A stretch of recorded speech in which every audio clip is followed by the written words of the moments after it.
Well, we're recording now, so. Oh, I see. What's your earliest memory? Gosh, I really don't know. I don't know some of my memories, if they're what I remember or of what I've been told over and over again, different things. Sure. Because I don't even remember my mother. She died when I was like 2 or something, Really? or 1.5, it was just a little thing. She died and What did she die from? TB. Oh, And then my dad remarried. okay. So I don't know if I remember this or, like I say, if it was just that I had been told it, that, he came to get me, to take me with him after he remarried, and I wouldn't go with him. Really? And I was hiding behind my one hand, Or, like I say, I don't know if that's what I remember or not. But my mother had asked him when she was dying if he would leave me with her folks. So they're the ones who raised me. Oh, And so that's about the earliest, I think, if that's what I remember. what part of Scotland did you live in? Leith in Edinburgh. It's just down by the docks we were, What was it like? What was it like in school? Oh, I went to Catholic schools, of course, and well, you had to have your pencil sharpened and everything. When you got there, there was no back of the room sharpening your pencil. And I was taught by the nuns. So, I mean, you went to school. There was no extracurricular. You just went there and you better be prepared to learn or else. Sure. It was pretty disciplined. Well, pretty much. I mean, you knew that when you went there, you had to be quiet when you were in. And, no jumping up and down or getting up and going to the bathrooms or anything like that, Mm-hmm. Do you remember ever getting in trouble for anything? No, oh no, I was a good girl. Well, actually, there wasn't much trouble to get into. Let's see here. I'm just kind of readjust that a little bit. And how was school? Like school here is, you go through 12th grade. And Yeah, well, you start school at 5 over there. That's your first grade. There was no kindergarten then. That was first grade.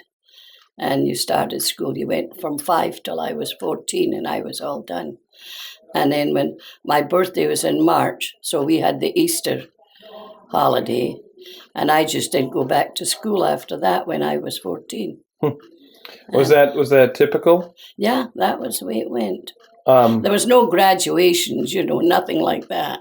how far was that? How far were you from Well- completing school then? For About 2 years, I'd say, maybe, Um, Although, what did? sta- Well, go ahead. starting at 5, I was going to say, I was a year before you start here. You start at 6 here. What did you do then when you didn't go back? I went to work. Where did you work? I worked in a chocolate factory to begin with, packing chocolate, candy bars and stuff. Was it good work? Well, yeah, it wasn't bad. Ruined my teeth, though. Kept eating candy all the time. I bet. I love chocolate raisins, so And you didn't get sick of any of it? no, still eating them. That's good. Let's see. How far was it between, like, when you quit school and the start of all the tensions with the war? Well, I was 19 when that started. So then I went to a machine shop and learned to run a drill machine. And I worked at that from the time I was 19 until I got married at 25. So, And that was all for preparing. That was Yeah. making stuff for the war. oh yeah, I was making parts for tanks, what they called flanges or something they were calling them. What was it like before the war started? Was there a lot of tension? Well, yeah, it was just like here at that time when I was that age. There was a depression there too, And so, I mean, there was just the same, about like it was here about that time. And then, of course, the war came along and things started. Was there ever a point, you said there's like a depression, was there ever a point where you guys were starving or trying to get by on anything? Well, just like everybody else, everybody was in the same boat then. Nobody had any more than your neighbor. You never had any more than your neighbor to eat. Mm-hmm. But during the war, then, in order to get, that was rough then because, being a small country, everything had to be shipped in. It was all imported. So, like, you didn't, nothing was surplus. You got about a quarter pound of butter that each person was supposed to last a week. Or you just got about a quarter pound of meat. So, like my aunt, and she had about 7 or 8 kids, and then if we wanted a one decent big meal, you all got together, you all pulled our meat together and made one big meal. So a lot of what was going on, it seemed like they would. It was almost like more of a community. Oh yeah, sure, because you had to do it that way. Otherwise, you would. I don't remember having any trouble with it, but it was just things were just hard to get. And in order to get a banana, you had to be pregnant and stand in line. Wow. And you got a banana, It wouldn't. That was because that was good, for potassium and calcium and stuff for the baby. Wow. Yeah. So, it's just a little bit rough getting stuff. What? Let's see if I can set this down here. It's not going to work either. Is it? I'm trying to find a good spot. You need something to set it on. No, I think I'm all right. It's just every once in a while I get glare off your glasses. I don't know if you can see. But what types of things did you do for fun when you were a kid? We just jumped rope. There was no television then. You were just outside playing most of the time and playing different games, kids, or soccer. We run around kicking the ball. And that was the big sport? Oh, yeah. Mm-hmm. When the war struck, were you pretty afraid? Well, we didn't really know what it was going to be all about. It was just something that just excited us. It's probably Tammy. Well, it's Mark, actually. Oh, it's Mark. I'm not sure where we are. Somewhere around Scotland. Yeah, we were. You were asking me where I lived. Yeah, where you lived in Leith. Down there, yeah. And those days we had streetcars, so we did, and buses, but we mainly used the streetcar then. You didn't have a car then? No. Very few people had a car over there at that time, Nobody. What kind of cars did they drive when they did have them? Those little Austin. Grandpa used to have one. An Austin Healey? Yeah, a little one. Mm-hmm. And it had a sunroof, Oh, wow. What do you remember of your grandparents and extended family? Well, they were retired when I was growing up with them, My granddad, there was nothing much to do there, My granddad would go down and stand at the street corner, and at that time, they used to wait for the horse racing. And my uncle at that time, he was like what they called a bookies runner. Really? And people would come and place bets with him. And then each race, there was a race every half hour or every hour. And he would have to take those bets down to the shop and come back and take bets for the next race. And it was illegal, but it was done. There were several of these bookies runners around in the area. So they probably knew somebody with Scotland Yard and didn't. And the thing was, like they all knew when their turn was coming to be picked up. They took turns. And when they saw the police or somebody coming, the policeman just nodded and they walked away with them. So, they all knew, and they just got a fine, and come back again. But, and each race, so all these old men, it was just, they called where I lived the Irish corner, because there was a bunch of Irish immigrants. My granddad was from Ireland. So, they called it the Irish corner. What part of Ireland was he from? He was from County Monaghan. It was like Northern Ireland. Sure. That, What do you think of the conflict that goes on between? oh, I think it's terrible. Time they were giving up.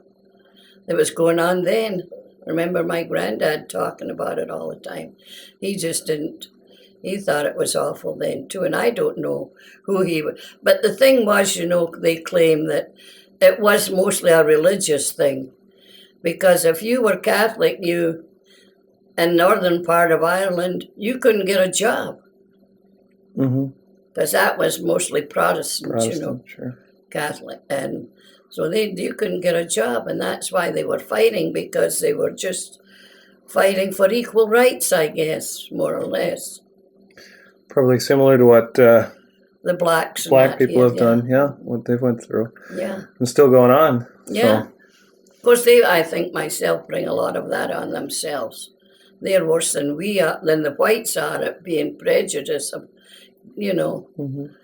I think, because it's always, if something happens to them, it's because we're black. Something happens to them, it's because they're... Like, someone does something. If the police arrest them, well, they wouldn't have done it if they wouldn't have seen that he was black. That's my opinion of it, anyhow. Now, you'd also mentioned that your father had remarried. Yeah. Did he have a family or anything? Oh, yeah, there was 4 kids. Really? Yeah, 2 boys, 2 girls. I don't know where any of them are. You ever hear from him? Years ago, many years ago, that one wrote to me. The eldest one wrote to me. Barbara was her name. And come to find out, her and I were married on the same day. Really? Yeah. And, but I think I remember Bridget telling me, I think she died though, but I don't know how, if she had a heart attack or what. But that was a few years back. But the others, I don't know where they are. But there would be 2 boys and 1 girl. The girl's name was Kathy, and 2 boys were Michael and Robert. That's pretty interesting. Yeah. It seemed to be common names on the other side there. Well, Robert was my dad's name, and that's who Bob was named for. Bob. Robert Lorne named for my dad and Chuck's dad. So. Okay. So that's how come that's. And I used to always think Bob reminded me of him, because the last time I saw that boy was when he was about 13, and he was the youngest. How did you choose the other kids' names? Oh, I chose, Chuck chose Peggy's, and I chose Lassie's name is really Irene. So I named her for Irene, Aunt Irene. Oh, sure. Because when I come over here, she was good to me, And Lassie just became a common way to call the her. thing was, with Lassie, when she was just a few days old, she almost choked. Really? Oh yes, and I looked in the crib at her, and she was just blue, and I picked her up and shook her. Well, I was only over here, I wasn't here a year yet. And I just shook her like that, and I says, Lassie, Lassie. And the phlegm flew right out of her mouth. And then she started to cry, so she was fine, So then from then on, Chuck called her Lassie. He says, well, that's what her name's going to be. So they just called her Lassie. Oh, that's interesting. I've never heard that story. Oh, really? Oh, yeah, that was. And so that's how she got Lassie. Huh. Now, how did you meet my grandfather, your husband? Oh, well, he was in the service, of course. And we were across, there was nothing open on a Sunday at that time. Nothing was open. So if you wanted to go out and, like on a Sunday during that time, then there was all these servicemen around. This girl suggested we go get on we had been out the night before, her and I we went to a dance. And we met these 2 guys, and one was a Canadian and the other was an American. And we were supposed to meet them the next day. But we were supposed to meet them at the West One post office. When I went up there, I come back from church and went right up there, and he wasn't there, the one I was with, he wasn't there. So I was going to come back home again. And this guy says, that was with my friend, he says, oh, come along with us. You've got nothing else to do. So we went and got a bus out to Kelso, this little place outside of town. And it was like a little cafe where you could have a drink and lunch. So we went out there. And when we were standing in line to get on the bus, we saw these two Americans and one girl. And they had walked past us and went over to another bus. We were going to the same place, only we came in different directions. And when we got off the buses, we were standing in line to get into this restaurant place. Mm-hmm. And they were right behind us, and it started to rain. And of course, there was just a table for 6. So they said, if you all want to sit together, there were 3 of us and 3 of them. If you all want to sit together, you can come in. But they weren't going to let us sit at a 6 table, Right. Or only 3 of us. So that's how we got to know each other. Sure. So anyhow. And it just struck up from there. And yeah. You kept in contact then? Well, yeah. And we went, then he came back up and we went to Loch Lomond and different little places around, these attractions that they like to go to. So that's how it happened. And what was it that he did in the service? Well, he loaded bombs on the planes. He was in the Army Air Corps. There was no really Air Force at that time. So it was just a combination of the Air Force and the Army working together.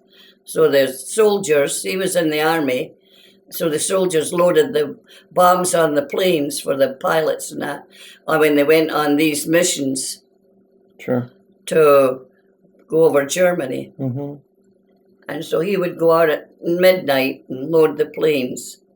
And then the planes would come back empty, But sometimes the planes would be sitting there and the weather would change and they couldn't go out. So they'd have to unload them again. Couldn't sit there in case they got raided, got a bomb, and then the planes would all blow up. If they were, I don't know. But You've said something about, I remember you telling me before about like keeping score. Oh, that was during the Battle of Britain. When the fighter planes from Germany, they would come over and our planes would go up. The Spitfires would go up. The German planes, I think at that time, were Messerschmitts. And our planes were Spitfires.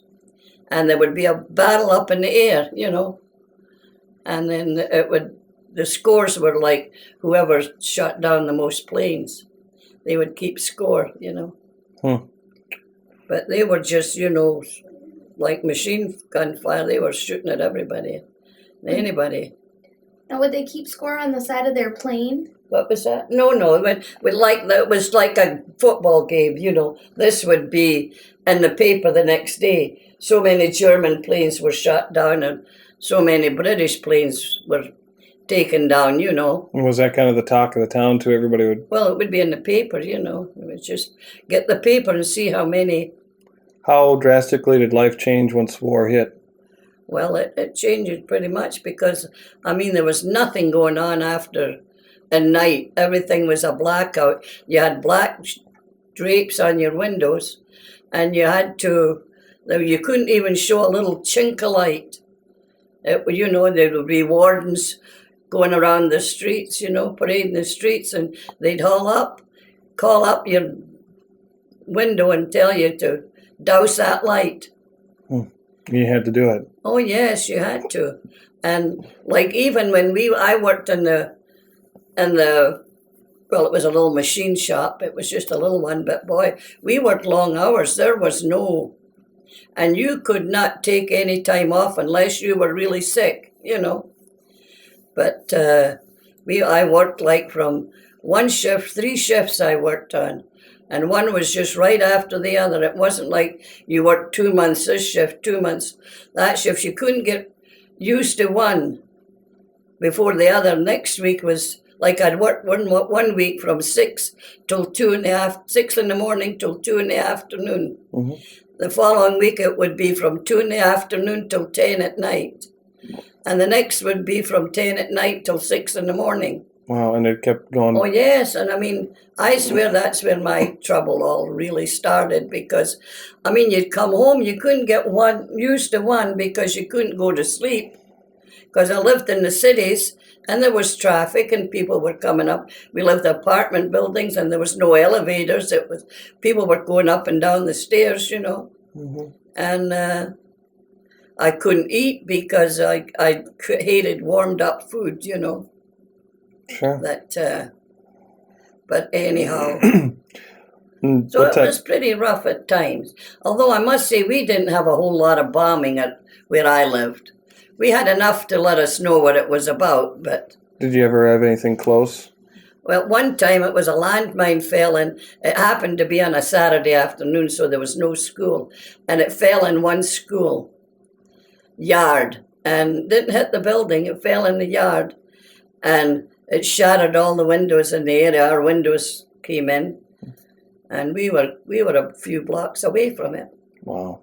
And another time, it was in the evening, and this girl and I were sitting in the movies when the siren went, and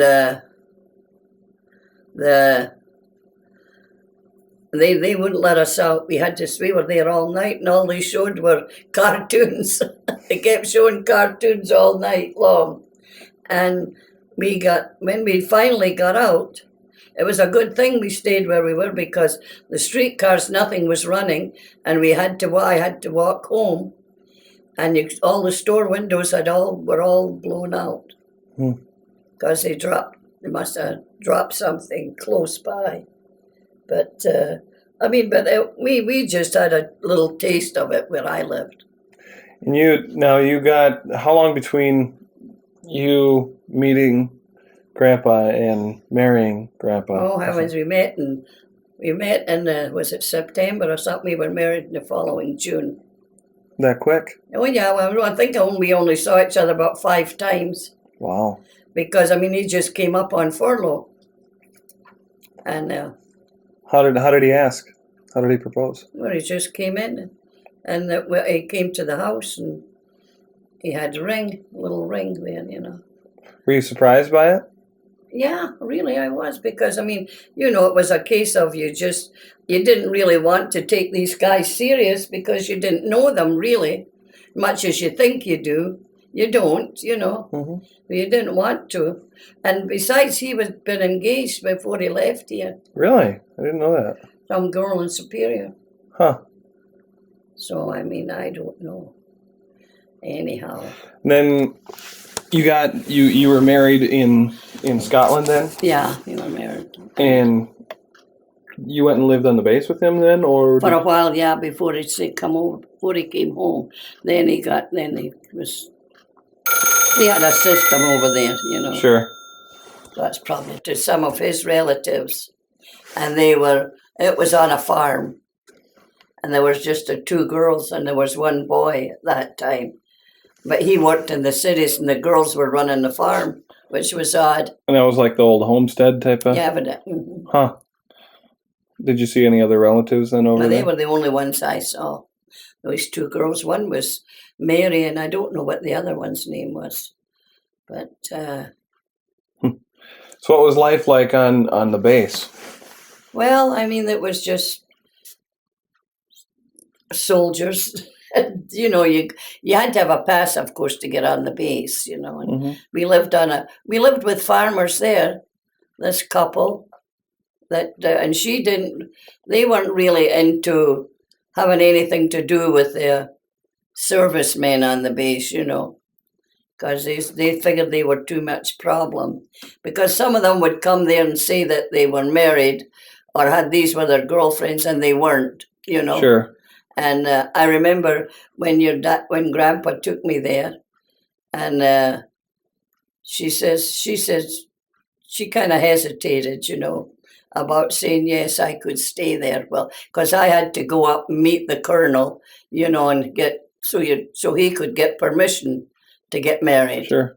You know, because they really didn't, you know, they didn't want them to just marry just anything. But anyhow, she says to me afterwards when I moved in there with them, she says, well, she says, I just looked at you, she says, and you were wearing stockings. And she says, I thought you're all right. But stockings were hard to get. Oh. They were very difficult to get. You couldn't get them. And she says, you were wearing stockings. Because usually they painted their legs, tad. Really? They wouldn't look so pale because, they never got, we didn't have a whole lot of sunshine over there. So you never really got tan. But it looked better if you had their legs a little tanned up, which I couldn't be bothered to do. So, but anyhow, so that was her reason for saying it was okay for me to stay there. Because he had stockings. I was wearing stockings. But now, how long was he over there? He was over there. I don't know exactly. Like from when you were married to when he left? How long? Oh, well, yeah, from the time we were married. Well, we got married in June. I think he left in August already. Really? There was some system they had. Must have been a system like how long you were over there. It was your turn, go back, So he left then, and about August, I think it was, or September, and just around in there. And then, of course, I was pregnant, got pregnant then, and then I moved back home. And after he left, and then I couldn't sail over here if I was 6 months pregnant. And then after you having the baby had to be 6 months old before you could sail because there were too many babies dying on board ship. And they were having to bury them at sea. And you had to sail over. So I was 9 months before, he was 9 months old before I got orders to sail. And he got sick, and I called and canceled it, notified the American embassy that I couldn't sail. And the week before I sailed, he died. And then my aunt says to me, well, you may as well go. So I called them again and said that the baby had died and that I wouldn't mind sailing. So I had to go down to Southampton, I think it was. I left, came over on the Queen Elizabeth, and had to go to Southampton, and I got on board okay. But then I think if I wouldn't have done it that way, I would have been taken to a receiving centre where they would have had me all checked out, and I probably wouldn't have gotten over here then because they probably would have found that I had TB in there, Sure. At that place, and they wouldn't have allowed me to come over. To enter. But anyhow, I get in the cabin, and I'm in the cabin with this girl who had a baby the same age as what Charles would have been. So she got seasick, so I had to take care of the baby. So I guess I was there for a purpose. Anyhow, and then Chuck was waiting for me in New York. Then we had to, and if he wouldn't have been waiting for me there, I would have been taken to a receiving center there. Where they would have figured. And so I just came with him then. And it was TB that the baby had? I guess, I don't know for sure. He died in the hospital. But he was complete. I thought it was his ears and his teeth all the time, And I kept running up to the hospital we had there where I lived. It was about just a block away, and I kept going up there with them all the time. And they said it was just, I says, but he's bound to sleep sometime. Even if they're teething, they're bound to sleep sometime. And he wasn't. And you could see that he wasn't eating everything. With a bottle, everything was just going right through him, Anyhow, we took him up to the Children's Hospital in Edinburgh, and that's where he died. So I just thought then it was mastoid ears. But anyhow, that's what we put down there. But anyhow, then Chuck was waiting for me in New York, down at the docks when the ship came in. And this was, how long did it take to sail? 5 days. 5 5 days. days. 5 nights I was on. So this was 2 weeks then after you had lost the baby. Boy. How was your husband when you got there without the baby? Well, I had notified him. I sent a cable, and notified him that the baby had died. And so, anyhow. So I bet did he ever get to see him? Never did see him. So anyhow, And then you met him in New York. Were you in New York for a while then? Well, we just stayed overnight until we got the train the next day and left we got to St. Paul. Then I don't know why then we got the train up. That's when they had the trains running. We got to Webster. Then then his dad was waiting at the depot in Webster and picked us up and brought us up to Danbury. Were you happy when you came over here? Did you like? Well, I mean, I was one that just went with the flow, There was different ones and different girls. Of course, I guess I must have been at that time one of the last war brides to come over, There was only a few of us, and I was the only one from Scotland. The others were all English. And this one girl, she was just coming over. She wasn't planning on staying. Really? And then we all had to, before we got off the ship, we all had to be fingerprinted and interviewed. Mm-hmm. And they would ask questions like, has he been married before? And if he had, did you see his divorce papers? And this one girl ahead of me, she says he had been, but she hadn't seen any divorce papers. So there are people that were... And then a couple of the guys that were doing this, they just looked at each other as much as say, oh boy. But then, before I ever come over, other girls who had married Americans, they was always in the paper, or one of our Sunday papers especially, where they would come over here, and especially the ones who had married black soldiers. The white girls who had married black soldiers, they were not accepted in the South. Oh, I bet not. They were not accepted.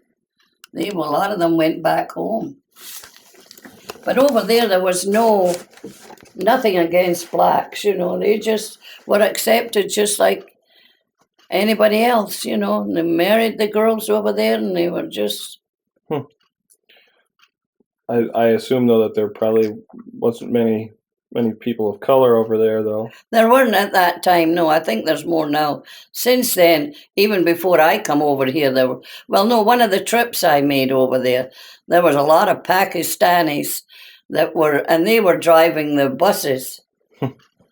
Boy, and gee whiz, they drive like crazy. Like Edinburgh is a lot like Duluth. It's kind of uphill a lot of places. Boy, they would take corners like you wouldn't believe. Oh, those big double-decker buses, Wow. And boy, they would lean you like this. You'd be going back and forth, swaying back and forth there. So you came to Webster. Did you live in Webster first? No, they just picked us up at the depot and brought us up here in the car, Okay.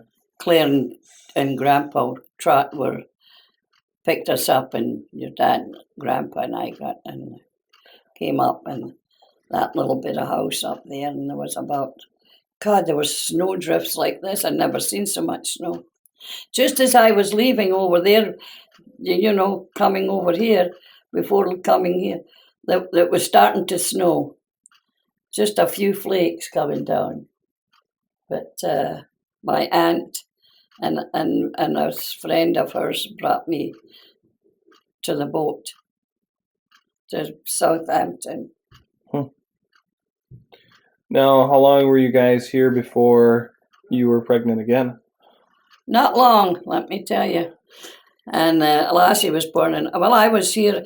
When did I come? At the end of January or the beginning of February? So, I mean, it wasn't very pleasant coming over on board the ship. And those months, you know, it was cold. You couldn't even get up on deck. Really? It was so cold and windy. Were you the type to get seasick? I didn't. But like the girl that was in the cabin with me, she was seasick. And I was taking care of her little one for her. She got off there, she was going to Albany. And then did you stay in this area then with Lassie? Where was the next place that you moved to? Danbury, I just was in Danbury until Grandpa went and got a job with some telephone company out of Pennsylvania. So he was moving around a lot, you know. And then after school started and that, when the kids were out of school, we'd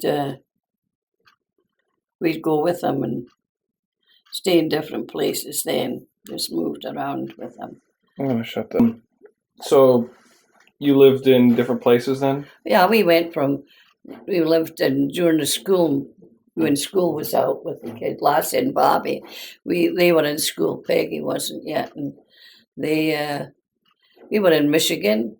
We were in Iowa, Michigan, Illinois, and I think maybe that was it. Was it tough moving around like that?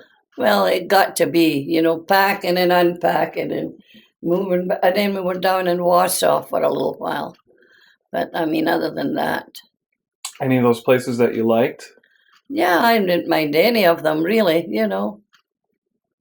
We moved to Hart, Michigan, and then we found this little place to live. It was a nice little place, and it was over a garage. But then Chuck had to work in another little town. So, I mean, it was just the same as if I had been stayed home, you know. Right.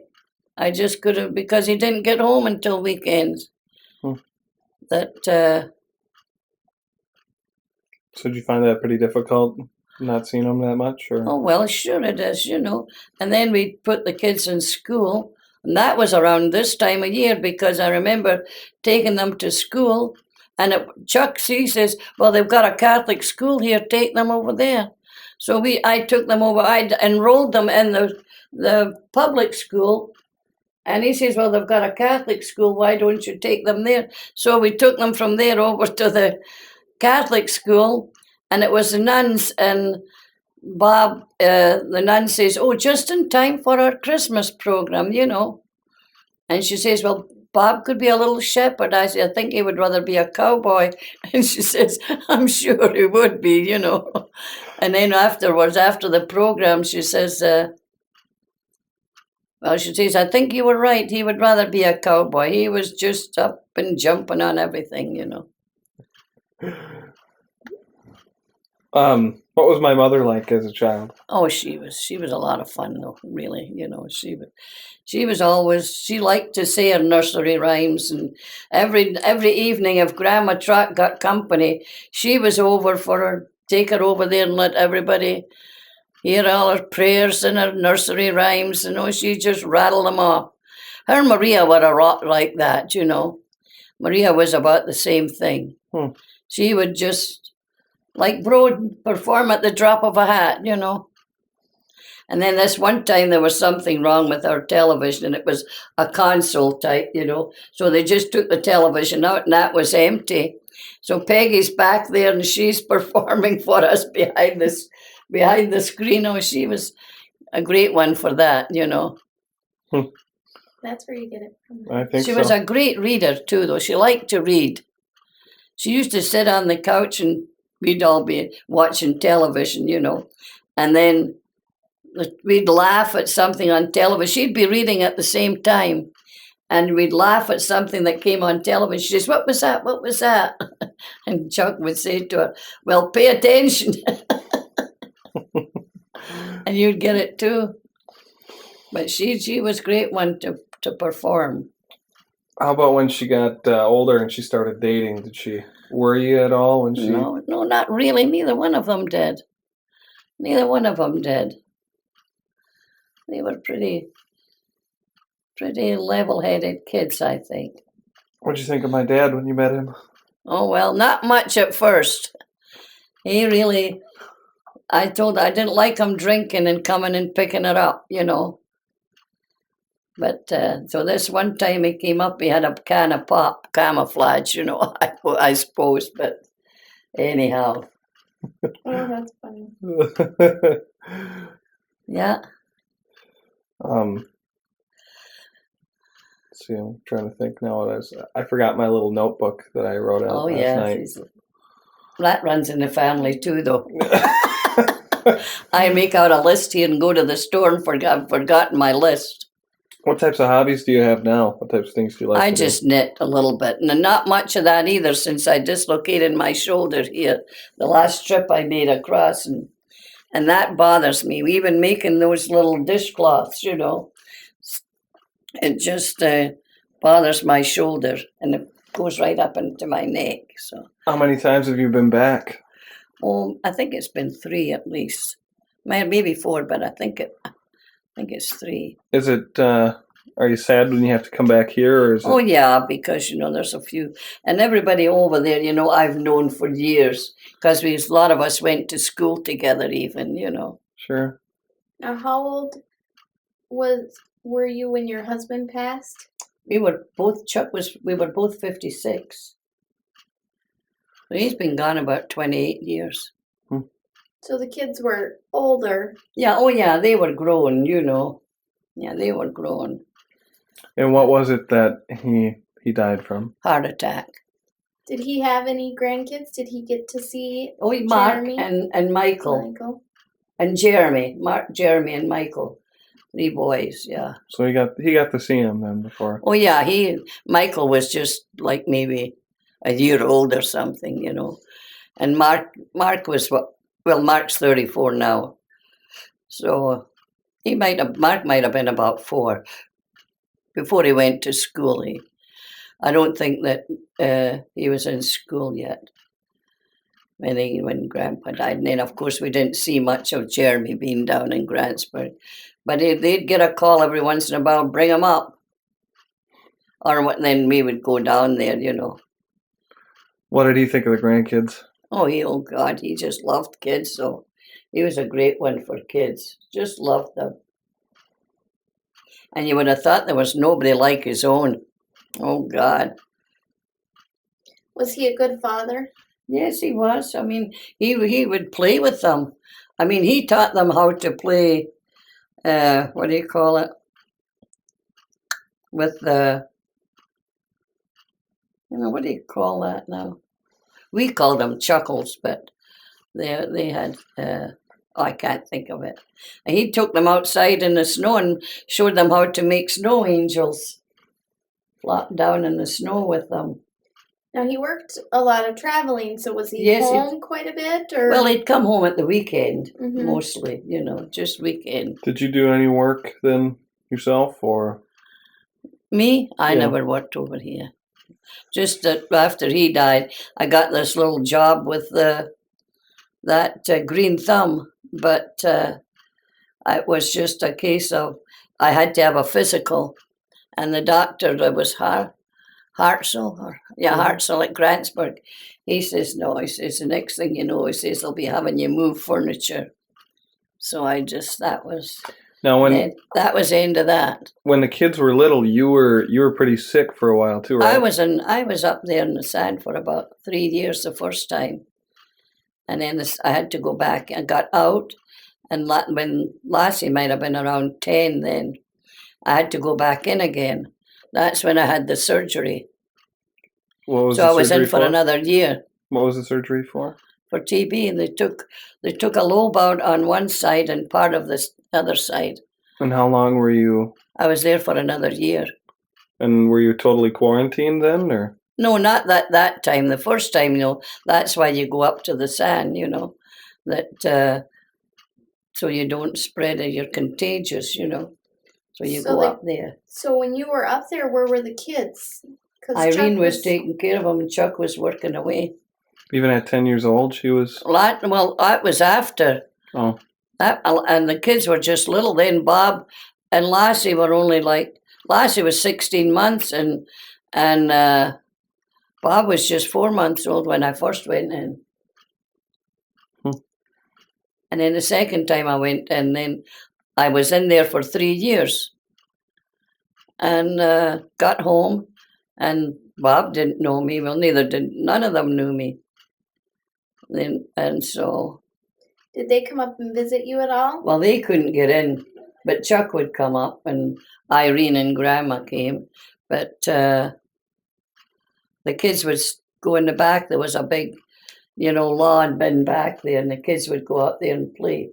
So we'd watch them from the window, and talk to them so they would stay there. But they were pretty good, But that was pretty difficult. Oh, yeah. Sure is. Not much you could do about it, though. No, not a thing. If you wanted them to be healthy, you had to stay away from them. What was that like? What did it feel like being sick like that? I didn't feel that. It was nothing. It was no pain, no nothing, It was just that it was contagious and you couldn't spread it around. But survived it, so. What doesn't kill you makes you stronger, right? Yeah, I guess so. Well, you learn to just, things just aren't going to go just the way you want it all the time, so.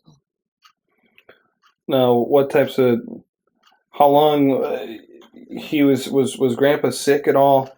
Well, his heart bothered him for a long time. He meant, to begin with, he put it off like indigestion all the time. And and he wouldn't go to the doctor. Then he had such terrific headaches this one time, and he wouldn't go to the doctor, and he finally was forced to. And they went down to the Veterans Hospital in Minnesota, and that's when he had this surgery on his head, and it was like a cyst there.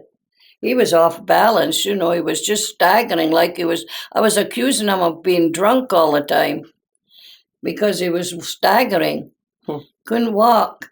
And it was he had this cyst up in there, so they done surgery on him, and so he didn't work for a whole year then on account of that. And then he was just got back to work when this other happened. But then the doctor said his heart was very bad, but he just would not do anything about it. They told him to eat differently or anything? Well, like he that? should have quit smoking to begin with. That was his big thing.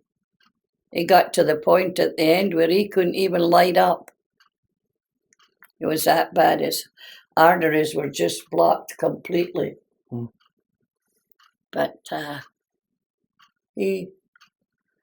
that's it, and then he was fine. He went to, he wasn't working that day. He went downtown and got the mail and came home, and we had dinner. And a Monday morning, I believe it was, I had dinner, and he always liked to go take a nap. So he took a nap, and he got up, and he cuts up, and his chest was hurting him. And he says to me, which something he never did. He never wanted you to wait on him at all. And he wanted his pills, So he had those little, we called them dynamite pills, them little things. Nitroglycerin? Yeah. And he took a couple of them, but they didn't help any. And I called the ambulance. And he didn't even want me to do that. Called the ambulance, and it went out to Claire's instead of coming up for him. And when it finally did get there, I think he was gone on the couch because they went in the ambulance with him down the line, going down, and they stopped it. They were trying to revive him from Danbury down to Webster, and the doctors were in the office at Webster here. So they pulled in there and went in and got a doctor to come out, and he was gone because the doctor came out, and then I was going to get back up in the back again with Chuck, and he says, no, you can ride up front. And it was with the coroner. So I rode down to Gratzburg, and the ambulance was there, and Linda and Jerry Trott were there already, because the ambulance had gone out there for Claire, and it wasn't Claire, it was. Yeah, But anyhow, so by the time he was down, he had died on the way, I know. Might have even been before he left the house.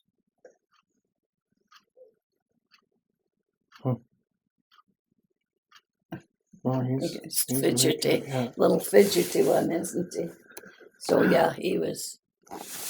So at least, you know, like they wanted him to. This one doctor says, I'm glad I didn't really talk him into coming in and having them check him for, you know, because everything was blocked so bad. He says he probably we would never have survived heart surgery. Says he probably would have been a vegetable, and that would have been worse for him, you know. It was probably easier that he just Yes, just lived. It was the best way for him, you know. And that was when you were both 56? Yeah. So you were both the same age? Mm-hmm. I was in March and he was in May. Okay. He always said I robbed the cradle. I was 5 weeks older than him or something. Yeah, I say she robbed the cradle. He would say that? We used to tease. He was a big tease. That's funny because I always tell Tammy that she's 5 years older than me. Yeah. So. Yeah, Lassie was older than Ted too. Yeah. He was pretty big joker then. Oh gosh, he was a big tease. Oh, he used to tease the kids all the time. What types of hobbies did he have? He liked he was a whittler, you know, and stuff. He liked to putz around. Mm-hmm. And he liked, of course, those rocks, you know, go and look for agates. And they were his agates that Bob had them, took them out to Mary Garvey's and made that lamp over there. And Pat and Bob bought it for him for, you know, after having it made for our 25th wedding anniversary.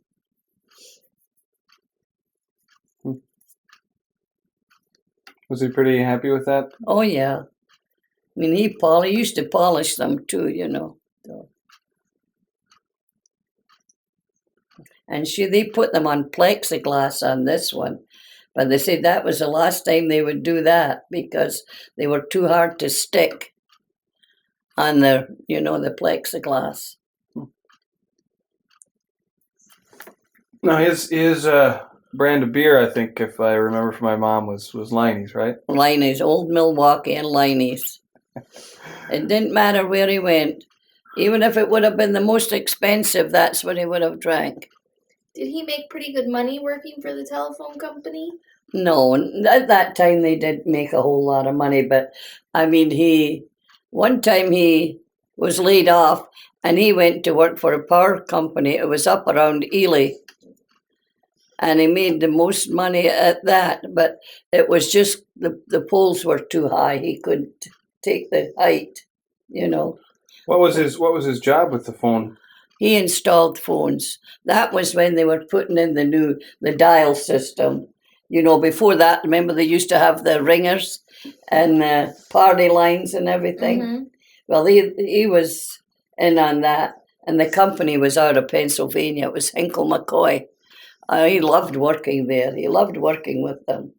So since he worked for the telephone company, and you were an at-home mom, did you do like a lot of gardening? Or? No, I didn't do anything like that. No. I mean, I wasn't supposed to even lift the kids. I wasn't even supposed to make bread.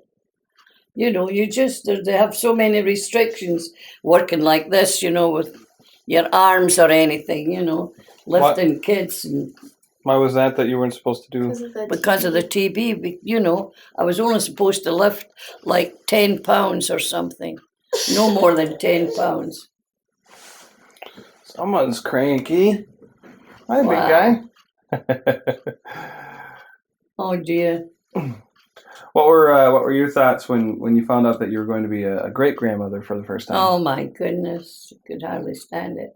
But I'm waiting to see who's going to bring up a little girl for me. They're all boys. 4 of them, and another boy, and another boy, and another boy. Oh boy, I says, they're never going to stop. Yeah, I suppose there aren't any. I think everybody wants to have the boys, of course. Oh, but, I know. You get tired of buying little pants and shirts. Like to buy a little dress.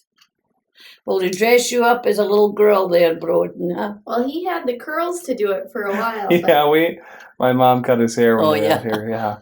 He had his first haircut on Christmas Eve. Yeah. Oh dear. Mommy cried. I cried so hard. I wanted to wait until he was 2 to have his first haircut, but Grandma didn't. Well, Adam said, he goes, that'll be the most expensive haircut we're going to get him because we'll have to fly Grandma out here. Cheap, just as cheap, huh? There's Maria's little one. He got his first tooth on Christmas. Oh really? Santa Claus brought him his tooth. Yeah. So.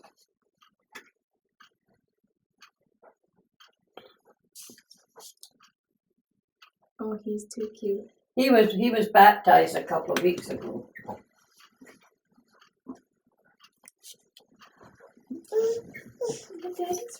He is a cutie, isn't he? Now that's the first time we've actually seen a picture of him. Well, that's the first picture I've had of him. Honey, he wants you. He wants his daddy. Oh my God. What do you think of all the Scottish names? All the Oh my goodness, that's what I called Frances, and told her, of all the little ones that were coming along and telling them their names. She says, oh my God, she says, that one's Scots. Broden, Wallace, Reed, every name in the book. And then Mandus comes up with all the Irish names, Liam and Keegan. Well, she told me when we were pregnant, she's like, oh, we've got Keegan. You can't call him Keegan. Okay. Yeah. Now that's Irish? Well, yeah, Keegan and all of them, and Liam is for sure. Really? Oh, yeah. Now, in Scotland, would there be people named Broden? No, I've never heard. He's the first one I heard. We kind of, I wouldn't say made it up, but more or less. We heard of Braden. Well, that's what they're doing now, know.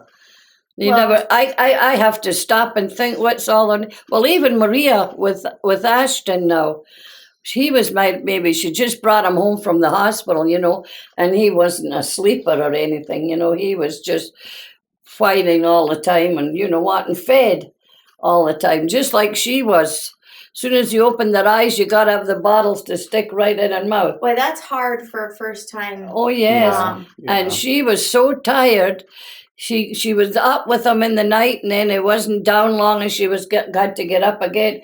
And she says, I was so tired, she says, I even forgot his name. She says, oh my God, she had to go in the bedroom because she had one of those banner things that they had made for her shower, when she had the shower. She says, I had to go in there and see what his name was because they had the baby's name up there, what it was going to be. She says, I forgot his name. I thought, oh my God. That's bad. So what attracted you to your husband? Well, I think the uniforms in those days were the thing, Yeah. Oh my God.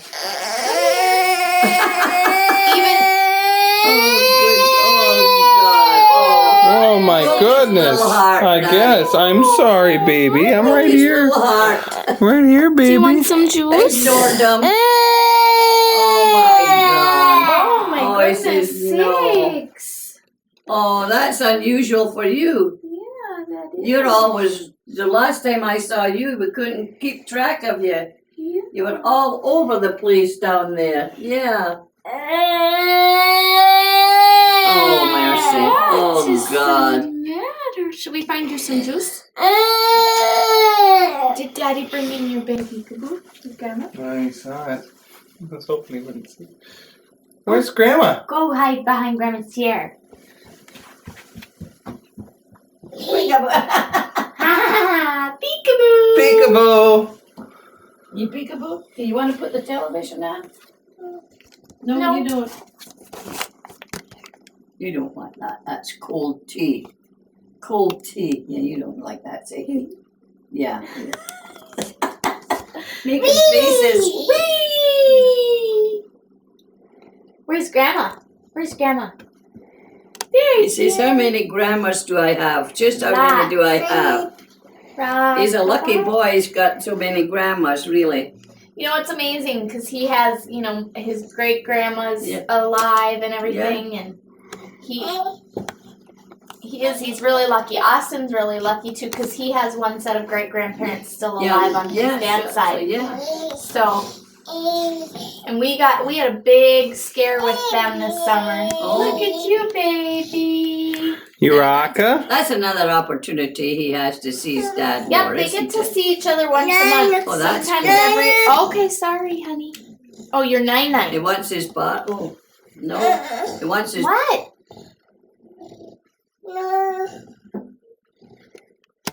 Oh, you know what he wants? Hmm. He wants his NUK. Catch that puppy. Oh, Yeah. there you go. Can you Oh, say thank boy. you? Thank you. Boy. You're welcome. But yeah, he sees him like we went down there